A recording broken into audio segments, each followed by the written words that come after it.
आपको अमीर होने की जरूरत नहीं। मेरे कहने का क्या मतलब है वो ये book the latte factor book बताई गई। द लाटे फैक्टर 2019 ब्रुकलिन में रहने वाली एक इमेजिनरी यंग वुमन जॉय की कहानी है। मैनहट्टन में उसके पास एक अच्छी नौकरी होने के बावजूद वह समझ नहीं पाती कि पैसों की बचत कैसे की जाए। लकीली उसकी मुलाकात हेनरी नाम के एक बुजुर्ग आदमी से हुई, जिसने उसे फाइनेंशियल फ्रीडम के 3 सीक्रेट्स बताए, जिस पर अमल करके उसकी जिंदगी बदल गई। मिलेनियम जो फाइनेंशियल एडवाइस चाहते हैं, बेबी बूमर्स जो अपने 401k को बढ़ाना चाहते हैं, कोई भी जो फाइनेंशियल फ्रीडम के सीक्रेट्स जानना चाहता है तो ये बुक उनके लिए है। हेलो दोस्तों, मैं आरती चौधरी आपका भगीरथ ऑडियो हब चैनल में स्वागत करती हूँ। आइए इस बुक समरी को शुरू करते हैं। लेखक के बारे में, डेविड बाक एक बेस्ट सेलिंग ऑथर और फाइनेंशियल एक्सपर्ट है। द ऑटोमेटिक मिलेनियर सहित उन्होंने द न्यूयॉर्क टाइम्स की 9 बेस्ट सेलिंग किताब लिखी है। वह NBC, ABC, CNN और ओपरा विनफ्रे शो सहित कई मीडिया आउटलेट्स में लगातार फीचर होने वाले कंट्रीब्यूटर हैं। दिसंबर 2018 के आंकड़ों के मुताबिक उनकी investment company AE wealth management $6 million की मिल्कियत रखती है। जॉन डेविड मान मिलियन कॉपी बिकने और 28 लैंग्वेज में ट्रांसलेट होने वाली गो गिवर समेत बहुत सारी बेस्ट सेलिंग किताबों के को ऑथर रहे हैं। उन्होंने प्राइज विनिंग कंपोजर और कॉन्सर्ट में वायलिन बजाने का भी काम किया है। हम में से ज्यादातर लोगों की तरह जॉय भी अपनी मनचाही जिंदगी अफोर्ड नहीं कर सकती। आखिरी बार कब आप कुछ ऐसा करना चाहते थे जिसके लिए आपने खुद को यह कहकर मनाया कि आप इसे अफोर्ड नहीं कर सकते? चाहे वह एशिया में आपका ड्रीम डेस्टिनेशन हो या कोई नया इंस्ट्रूमेंट बजाना सीखना हो, इन सारी चीज़ों के लिए पैसा, वक्त और एनर्जी की ज़रूरत होती है, जो कि हम में से बहुतों के पास नहीं है। लेकिन अगर अपने सपनों को हासिल करना और रिटायरमेंट के लिए पैसा बचाना आपकी सोच से ज़्यादा आसान हो तो? खैर, जॉय से मिलिए एक इमेजिनरी कैरेक्टर जिसकी परेशानियां हम में से ज़्यादातर लोगों जैसी ही हैं। वह अपनी अच्छी सैलरी वाली जॉब में काफ़ी मेहनत करती है, लेकिन फिर भी अपने सपनों को हासिल करने के लिए पैसे न होने की मुश्किलों से बाहर नहीं निकल पाती। इस समरी में हम जानेंगे कि हेनरी नाम के एक बुजुर्ग आदमी की मदद से जॉय अपने आप को पैसों की परेशानी से बाहर निकालने में कैसे कामयाब रही। इसके अलावा भी आप जानेंगे कि कैसे कंपाउंड इंटरेस्ट आपको मिलियनेयर बना सकता है, क्यों बजटिंग नहीं, ऑटोमेशन फाइनेंशियल कामयाबी का रास्ता है, और कैसे हर रोज $5 बचाना फाइनेंशियल फ्रीडम हासिल करने के लिए काफी है। इस किताब का मेन कैरेक्टर ब्रुकलिन की 27 साल की जॉय है, जो एक ट्रैवल मैगजीन में काम करती है। उसकी नौकरी अच्छी है, लेकिन न्यूयॉर्क में रहना काफी महंगा है। ऊपर से उसे स्टूडेंट लोन और क्रेडिट कार्ड लोन भी देना है, और उसकी लाइफ में किसी भी तरह की कोई फजूल खर्ची नहीं है। फिर भी अपने महीने का खर्च बड़ी मुश्किल से चला पाती है। पैसों की कमी उसकी जिंदगी की एक आम प्रॉब्लम बन गई है। चाहे वह फोटोग्राफी कोर्स हो या दुनिया घूमने का उसका सपना, हमेशा एक ही जवाब होता है, मैं अफोर्ड नहीं कर सकती। हम जॉय की स्टोरी 3 साल पहले से जानेंगे। उसकी मंडे की सुबह से, हमेशा की तरह काम से पहले उसने अपने पास ही कॉफी शॉप हेलेनाज से एक डबल शॉट लाटे खरीदा। अंदर ब्रुकलिन का कल्चर पता चल रहा था और कैफे की दीवारें आर्ट और तस्वीरों से सजी हुई थीं, और उस जगह में एक कंफर्टेबल और हिपस्टर वाइब थी। लेकिन सुबह के वक्त की सीसाइड गांव की तस्वीर ने जॉय का ध्यान खास तौर से खींचा। लाटे ऑर्डर करते वक्त उसके पास तस्वीर को देखने के लिए कुछ पल ही थे, लेकिन उसे कुछ अपना सा महसूस हुआ। हाथ में लाटे लिए अपना काम जारी रखते हुए जॉय वर्ल्ड ट्रेड एडवर्टाइजमेंट आया, जिसमें फैफे में मौजूद जैसी फोटो थी। तस्वीर के साथ एक मैसेज था, अगर आपको नहीं पता कि आप किस रास्ते पर चल रहे हैं तो हो सकता है आखिर में आपको मंजिल पसंद ना आए। इस मैसेज को पढ़ने के बाद वह अपनी जिंदगी के बारे में सोचने लगी। वह कहाँ जा रही थी, उसके सपने क्या थे, और उन्हें पूरा करने के लिए वह क्या कर रही थी। इससे पहले कि इसका जवाब हासिल कर पाती, उसे एहसास हुआ कि वह काम के लिए लेट हो रही है। उसने अपने मकसद की तरफ चलना शुरू कर दिया, world trade centre, home of travel magazines, जहां वह काम करती थी। कुछ घंटों बाद बॉस बारबरा के साथ उसके लंच करने का वक्त था। बारबरा ने देखा कि जॉय उस दिन कुछ खोई सी लग रही थी और पूछ लिया कि उसके दिमाग में चल क्या रहा है। तो जॉय ने हेलेनाज में मौजूद उस तस्वीर के बारे में बताया और यह भी कि अपने लिविंग रूम के लिए ऐसी फोटो अफोर्ड कर पाना वह कितना पसंद करेगी।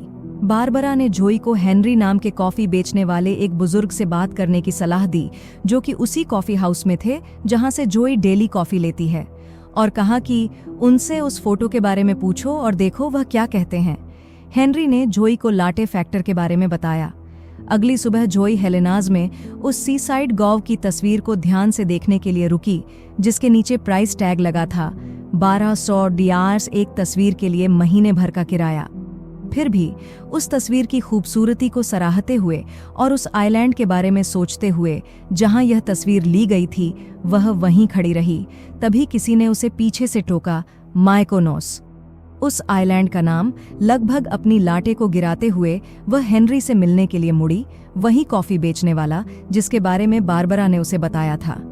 उस तस्वीर के लिए दोनों की ही पसंद जाहिर हो जाने के बाद हेनरी ने जोई से पूछा वह उसे खरीद क्यों नहीं लेती। उसने झेपते हुए जवाब दिया कि वह एक फोटो की इतनी महंगी कीमत अदा करना अफोर्ड नहीं कर सकती है। हेनरी ने फिर ऐसा कुछ कहा जिसकी उम्मीद जोई ने नहीं की थी। हेनरी ने कहा कि अगर वह यह लाटे खरीदना अफोर्ड कर सकती है तो फोटो भी अफोर्ड कर सकती है। लेकिन जोई ने इज्जत के साथ उनकी इस बात को नजरअंदाज कर दिया और अपने काम के लिए रवाना हो गई। दिन भर उसे हेनरी की बात याद आती रही। वेडनेसडे की सुबह जोई अपनी लाटे लेने के लिए हेलेनाज में थी। उसने हेनरी को अपनी फेवरेट फोटो के सामने खड़े देखा।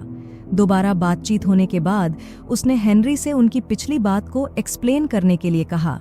तभी हेनरी ने जोई के साथ फाइनेंशियल फ्रीडम के 3 सीक्रेट शेयर करना शुरू किया। उनमें पहला था कि जोई को सबसे पहले अपने ऊपर खर्च करना शुरू करना होगा। इसका मतलब यह देखने के बजाय कि महीने के सभी खर्चों के बाद उसके पास अपने लिए पैसे बचे हैं या नहीं, उसे सबसे पहले अपने लिए सोचना चाहिए। इसका यह भी मतलब है इससे पहले कि गवर्नमेंट उससे इनकम टैक्स देने लगे, उसे कुछ अपने लिए रिटायरमेंट प्लान में रख लेने चाहिए।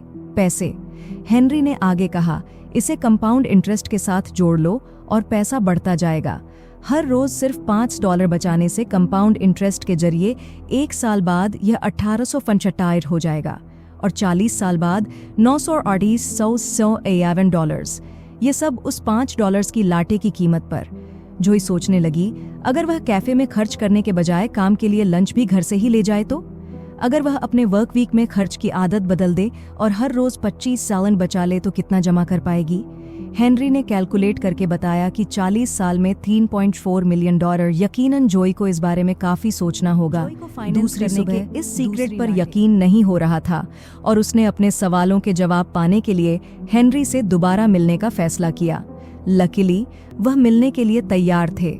जब उसने पूरे पे योरसेल्फ फर्स्ट को समझ लिया तो जोई ने बताया कि वह खुद को लगातार यह करते रहने के लिए डिसिप्लिन्ड नहीं समझती। हेनरी ने माना कि यह एक अनरियलिस्टिक नजरिया है। तभी उन्होंने जोई के साथ फाइनेंशियल फ्रीडम का दूसरा सीक्रेट शेयर किया, बजट नहीं ऑटोमेटिक करो। हेनरी ने समझाया कि कॉरपोरेशन के लिए बजट कारगर हो सकता है, लेकिन जब किसी शख्स की फाइनेंशियल प्लानिंग की बात आती है, यह हकीकत में काम नहीं करता। लोग बिजी हैं और उनके पास पैसों के हर लेन देन का हिसाब रखने का वक्त नहीं है। हेनरी ने आगे बताया कि इसका सल्यूशन ऑटोमेटिक पेमेंट सिस्टम है, ताकि जब भी उसे अपनी पेमेंट मिले उसमें से कुछ हिस्सा टैक्स, खर्च और ग्रिड में अपने आप चला जाए। एक बार ऑटोमेटिक पेमेंट सिस्टम सेटअप हो गया तो वह अपने आप चलेगा। उसके लिए किसी डिसिप्लिन और सेल्फ कंट्रोल की जरूरत नहीं होगी। हेनरी ने कहा, ज्यादातर कंपनियों के बारे में सोचो, चाहे वह केबल प्रोवाइडर हो या लोकल जिम, वह ऑटोमेटिकली अकाउंट से पैसे ले लेते हैं ना? वह जिस वजह से ऐसा करते हैं उसी वजह से तुम्हें भी करना है। यह सिंपल और कारगर है। जोई को उम्मीद नजर आने लगी थी, लेकिन तभी उसे याद आया कि पिछली रात उसके एक फ्रेंड ने बताया था कि 10% कंपाउंड इंटरेस्ट की बात पुरानी हो गई है। उसने हेनरी से पूछा, इस मॉडर्न वर्ल्ड में भी किसी को इतना हाई रिटर्न कैसे मिल सकता है? हेनरी का जवाब सिंपल था। 1926 में रिलायबल मार्केट डाटा कलेक्शन शुरू होने के बाद से स्टॉक मार्केट में हर साल 10% से ज्यादा की ग्रोथ हुई है। हाँ, यह साल पर डिपेंड करता है और मार्केट हमेशा ऊपर नीचे होती रहेगी। लेकिन 2008 की फाइनेंशियल क्राइसिस के बाद से ट्रेंड जारी रहा है। असल में सबसे कंजर्वेटिव स्टॉक पोर्टफोलियो भी तुम्हें 8% का इंटरेस्ट देगी। आखिर में हेनरी ने बताया, 5, 8 या 10% मायने नहीं रखता। मायने यह रखता है कि तुम्हारे प्री टैक्स इनकम पर कंपाउंड इंटरेस्ट लगातार बढ़ता ही रहेगा। बस इतना इंश्योर करो कि यह हर महीने तुम्हारे अकाउंट से ऑटोमेटिकली पहुंच जाए। जॉय की बॉस बारबरा ने उसे पैसों से जुड़े 3 मिथ के बारे में बताया। थर्सडे को हेलेनास कैफे से निकलने से पहले जॉय की मुलाकात हेनरी के दोस्त बैरन से हुई। हेनरी ने जिंदगी बदलने और फाइनेंस में बैरन की मदद की थी। इसके अलावा बैरन ने जॉय को बताया कि हेनरी हेलेनास कैफे के मालिक हैं। उसी मिनट से जॉय इस मिस्टीरियल फाइनेंस के बारे में जानने लगी थी। उसी सुबह बारबरा जॉय के डेस्क के पास आई और पूछने लगी कि उसने हेनरी से बात की या नहीं। जॉय ने हाँ में जवाब दिया, लेकिन अभी भी उसके दिमाग में डाउट्स थे। वह मान चुकी थी कि पैसों को लेकर वह ज्यादा अच्छी समझ नहीं रखती। बारबरा ने अपनी कुछ नॉलेज जॉय के साथ शेयर करने का फैसला किया और उसे पैसों से रिलेटेड 3 मिथ के बारे में बताना शुरू किया। बारबरा ने कहा, पहला मिथ यह है कि ज्यादा पैसे कमाना आपको अमीर बनाता है। ज्यादातर लोगों को लगता है कि प्रॉब्लम उनकी कम इनकम है, लेकिन असली दिक्कत उनके खर्च करने के तरीके में है। जो ज्यादा कमाते हैं वह बस ज्यादा खर्च करते हैं। सल्यूशन, अपनी खर्च करने की आदत को बदलना। फॉर एग्जाम्पल, काम पर खाना ले आने से डेली 15 डॉलर बचते हैं। बारबरा ने समझाया। दूसरा मिथ यह है कि पैसे बनाने के लिए पैसों की जरूरत पड़ती है। बारबरा उन लोगों की गिनती भूल चुकी थी जितनों ने उसे यह बात बताई थी। जैसा कि हेनरी ने बताया, इसकी शुरुआत कम से कम $5 से की जा सकती है। बारबरा ने आगे बताया, यह जानने के लिए तुम्हें मैथमेटिशियन या वॉल स्ट्रीट इन्वेस्टर होने की जरूरत नहीं है कि कंपाउंड इंटरेस्ट कैसे काम करता है। इसके उलट यह कि पैसे अपने आप बनने चाहिए, इसके लिए तुम्हें हर वक्त फिक्र करने की जरूरत। पैसों के बारे में तीसरा मिथ है कि बुरे वक्त में तुम्हारा सहारा बनने के लिए कोई होगा। चाहे गवर्नमेंट हो या फैमिली, आप हमेशा यह उम्मीद नहीं कर सकते कि कोई ना कोई आपकी मदद के लिए होगा। बारबरा ने समझाया कि यह अक्सर हम औरतों के मामले में होता है। हम सोचते हैं कि जब बुरा वक्त होगा तो कोई प्रिंस चार्मिंग कहीं से आकर हमें उड़ा ले जाएगा, लेकिन यह सिर्फ फेरी टेल है। जॉय को अपना खुद का प्रिंस चार्मिंग बनने की जरूरत है। आखिरी लेसन हेनरी ने जॉय को बताया कि आपको जिंदगी जीने के लिए रिटायरमेंट का इंतजार करने की जरूरत नहीं है, ऐसा आप अभी भी कर सकते हैं।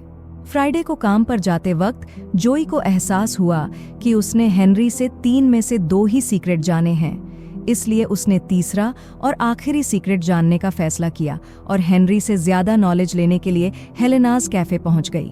हेनरी दोबारा बात करने को लेकर खुश हुए और यह पूछने से शुरुआत की कि जॉय के लिए सबसे ज्यादा इम्पोर्टेंट क्या है, फ्यूचर में नहीं बल्कि अभी।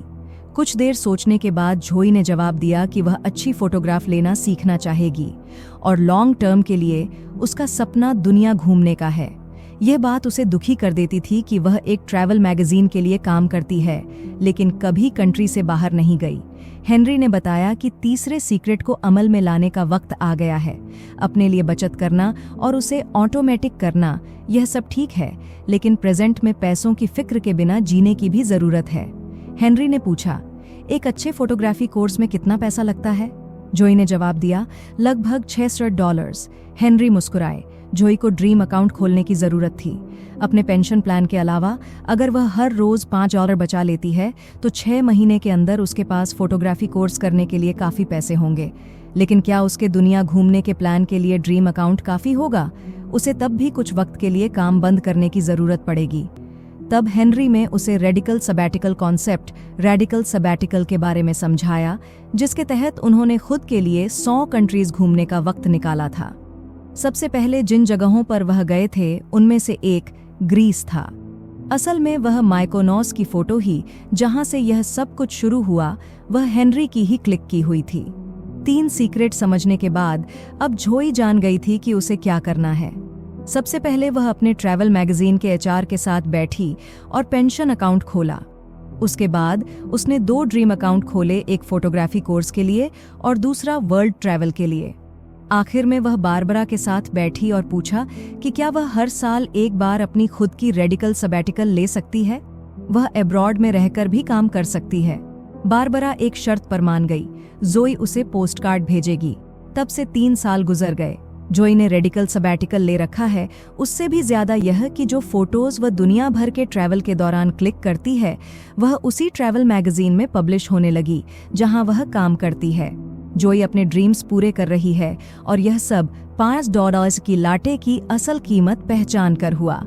कंक्लूजन, इस कहानी से हमने फाइनेंशियल फ्रीडम के 3 सीक्रेट सीखे। शुरुआत अपने लिए प्री टैक्स अकाउंट में पैसे बचाने से कीजिए, बजटिंग की जगह ऑटोमेशन का तरीका अपनाइए। जोई की स्टोरी हमें बताती है कि कैसे ड्रीम अकाउंट खोलकर हम अभी और फ्यूचर में भी अपने सपनों को जी सकते हैं। कुल मिलाकर एक अनस्टेबल सिचुएशन में जीने का कोई एक्सक्यूज नहीं है। आपको सिर्फ $5 हर रोज सेव करना है, या यूं कहें एक लाटे की कीमत। तो दोस्तों, आपको आज की हमारी ये बुक समरी कैसी लगी? आपने आज क्या सीखा? अगर आपके मन में कोई भी सवाल या सुझाव है तो मुझे नीचे कमेंट करके जरूर बताएं। आपका बहुमूल्य समय देने के लिए दिल से धन्यवाद। Wish you all the very best.